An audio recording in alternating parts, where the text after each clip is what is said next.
नागपूरला ऑक्सिजन नव्हतं, ऑक्सिजन आपण तयार केलं, विमानातून ट्रक पाठवले आणि तिकडनं ऑक्सिजन आणलं, तेव्हा विदर्भात ऑक्सिजनचा पुरवठा झाला. 500 व्हेंटिलेटर्स अनेक हॉस्पिटलला आपण डोनेशनमध्ये वाटली, अनेक गोष्टी वाटल्या.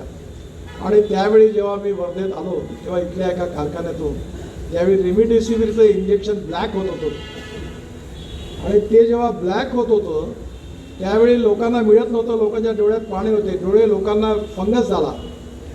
डॉक्टर कापरे म्हणून मोठे सर्जन आहे, ते माझ्याकडे आले आणि ते रडायला लागले की माझ्यासमोर लोक आता आंधळे होते आणि माझं फंगसचे इंजेक्शन नाही, तुम्ही काळजी करू नका म्हणतो. मी दिल्लीमध्ये मंत्र्यांना सांगितलं मला माहिती नाही, मला 15,000 लायसन्सेस पाहिजे.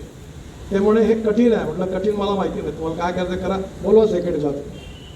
पण ड्रग कंट्रोलरला मी बोलवलं, तो मला म्हणे साहेब हे प्रोसिजर 6 महिन्याचं आहे.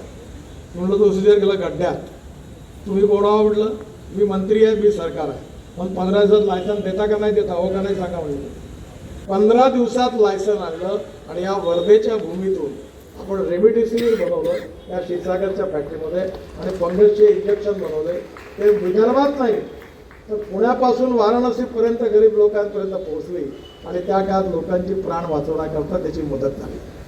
आता कॅन्सरचे इंजेक्शन 2.5 लाख, 5 लाख, 16 लाखाचे इंजेक्शन.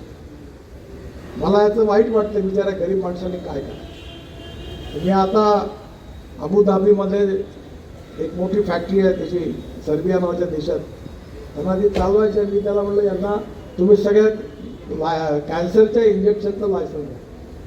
ते 2.5 लाख रुपयाचं इंजेक्शन आपल्या इथे आणून 5,000 रुपयात देता येते का पाहावं.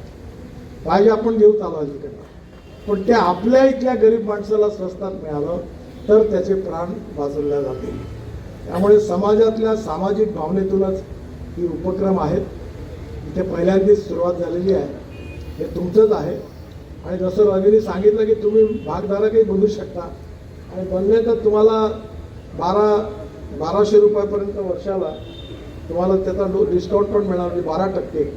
आणि तुम्ही जर शेअर घेतला तर शेअरवर 8%, 2%.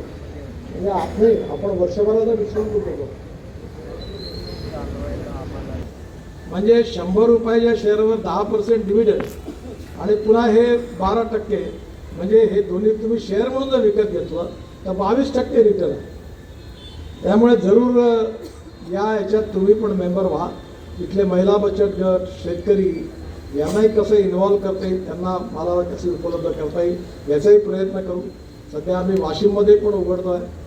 आज स्वाभाविकपणे मला आनंद वर्धेत पण निघाला आहे. नागपुरात आमचे 2 चांगले स्टोअर्स आहेत. आणि या 27 वर्षात कॉपरेटिव्ह ॲक्टिव्हिटीमध्ये आम्हाला उत्तम प्रॉफिट पण मिळालं आणि त्यामुळे या सगळ्या याच्यातून लोकांच्या सहकार्यातून उभं झालं. पण आम्ही कॉपरेटिव्हमध्ये काम करायचं खूप ठरवलं होतं, पण नंतर कॉपरेटिव्ह डिपार्टमेंट आणि त्याचे अधिकारी आणि त्यांचा त्रास लक्षात घेता आम्ही काम करणं बंद केलं. सरकार कोणाचंही येऊ, अधिकारी सांभाळणं कठीण काम आहे. त्यामुळे हे एवढंच कॉपरेटिव्ह राहिलं, पुढे आम्ही मॉडेल बदलवलं. पण येणाऱ्या काळात हे लोकांचं आहे, जनतेचं आहे आणि कुठे ना कुठे या भागातही आपण काही चांगलं काम करू शकेल तर नक्की या माध्यमातून करता येईल. याला आपण सगळ्यांनी जरूर सहकार्य करावं, आपल्या सगळ्यांनी शुभेच्छा द्यावा अशी विनंती करतो. म्हणून मुद्दा म्हणून या कार्यक्रमाकरता आम्ही सगळेजण इथे आलो. बावनकुळे साहेब आले, पंकज गोळजी आले, सागरजी आले, रामदासजी आले. या सगळ्यांना मनापासून धन्यवाद देतो आणि पुन्हा एकदा आपल्या सर्व उपस्थित जनतेचा विशेष रूपाने धन्यवाद देतो. रावरी साहेबांनी